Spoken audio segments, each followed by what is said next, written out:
আসসালামু আলাইকুম। সুপ্রিয় শিক্ষার্থী, আমার চ্যানেলে আসার জন্য আপনাদেরকে অনেক অনেক শুভেচ্ছা ও স্বাগতম। তো ভিউয়ার্স, আজকে মাইক্রোসফট এক্সেল প্রোগ্রামের পার্ট 63 তথা পিভট চার্ট টুলস ট্যাবের ফরম্যাট মেনুর সাইজ গ্রুপের সকল বিষয় নিয়ে আলোচনা করব। তো ভিউয়ার্স, আপনি যদি আমার আগের ভিডিওগুলি না দেখে থাকেন তাহলে অবশ্যই দেখে নেবেন। দেখার জন্য যে কোনো একটি ব্রাউজারে ঢুকে ইউটিউবে এসে সার্চে যদি লেখেন এম ডিজিটাল চ্যানেল, তাহলে আমার এরকম একটি ডিসি লোগো দেখতে পাবেন।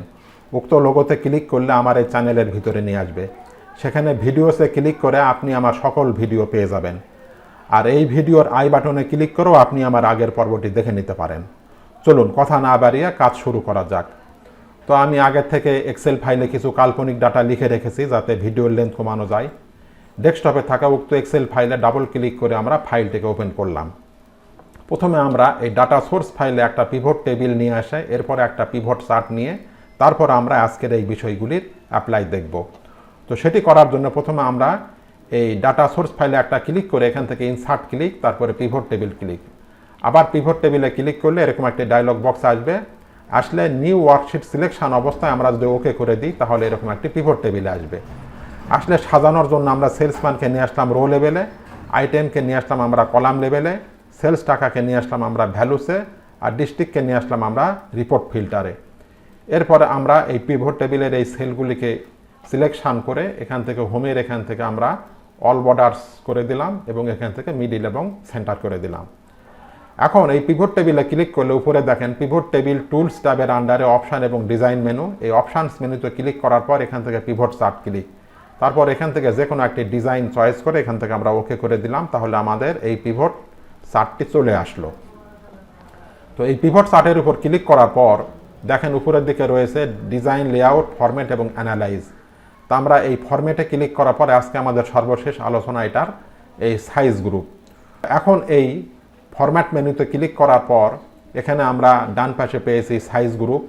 তো সাইজ গ্রুপের মধ্যে রয়েছে হাইট এবং ওয়েট, অর্থাৎ আমাদের এই যে পিভট চার্টটি রয়েছে এই পিভট চার্টের এখন এই হাইটটি হলো 3 ইঞ্চি আর ওয়েট হলো 5 ইঞ্চি। তা আমরা এখানে হাইটের এখানে যদি আমরা আপ বাটনে ক্লিক করি তাহলে এভাবে আমাদের হাইট বাড়বে, আবার নিচের দিকে এরকমভাবে দিলে আমাদের এই হাইট কমবে। আবার আমাদের এই যে ওয়াইড, আমাদের ওয়াইডটা এখানে 5 ইঞ্চি আছে, আমরা যদি এখান থেকে ক্লিক করি তাহলে এরকমভাবে ডান দিকে বাড়বে, আবার এরকমভাবে ডাউন অ্যারোতে ক্লিক করলে এরকমভাবে কমবে। আবার নিচের এই ড্রপ ডাউনে যদি আমরা ক্লিক করি এরকম একটি ডায়লগ বক্স আসবে। আসলে এখানেও আমরা দেখেন সাইজ, প্রপার্টিস, অল টেক্সট এরকম আরও অনেকগুলো অপশন রয়েছে, এখান থেকেও আমরা করতে পারি। যেমন এখানে রয়েছে হাইট, হাইটের এখান দিলে বাড়বে, আবার নিচের দিকে দিলে কমবে, আবার ওয়াইটের এখানের দিকে এখানে আপ বাটনে ক্লিক করলে বাড়বে, আবার নিচের দিকে দিলে কমবে। এবং এই যে আমাদের হাইট রয়েছে 3 ইঞ্চি, এটা হলো 100% আছে, এখান থেকে যদি আমরা কমিয়ে দিই, পার্সেন্ট কমিয়ে দিই তাহলেও আমাদের হাইট কমবে। আবার এখান থেকে আমাদের এই যে ওয়াইট আছে, ওয়াইট যদি এখান থেকে কমিয়ে দিই তাহলে কমবে, আবার এরকম করে বাড়িয়ে দিলেও আমাদের হাইট বাড়বে। আবার আমরা চাইলে এই যে আমাদের যে প্লট এরিয়া আছে, আমরা প্লট এরিয়াকেও আমরা এরকমভাবে ম্যানুয়ালি টেনেও আমরা ছোট বড় করতে পারি, এরকমভাবে প্লট এরিয়াকে আমরা ছোট বড় করে নিতে পারি।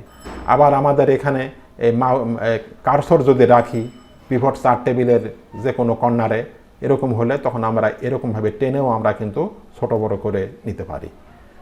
তো ভিউয়ার্স, আজকের মতো এই পর্যন্তই। এতক্ষণ কষ্ট করে ধৈর্য ধরে ভিডিওটি দেখার জন্য অনেক ধন্যবাদ। ভিউয়ার্স, আপনি যদি আমার চ্যানেলে নতুন হয়ে থাকেন তাহলে পরবর্তী ভিডিওগুলি পাওয়ার জন্য চ্যানেলটি অবশ্যই সাবস্ক্রাইব করে পাশে থাকা বেল বাটনটি অন করে দেবেন, তাহলে আগামী ভিডিওগুলি আপলোড করার সাথে সাথে পেয়ে যাবেন। আর পূর্বে যদি সাবস্ক্রাইব করে থাকেন তাহলে অনেক অনেক ধন্যবাদ। সেই সাথে লাইক, শেয়ার ও কমেন্ট করতে ভুলবেন না। তো ভিউয়ার্স, আগামী টিউটোরিয়ালটি দেখার আমন্ত্রণ জানিয়ে বিদায় নিচ্ছি। সকলে ভালো থাকবেন। আল্লাহ হাফেজ।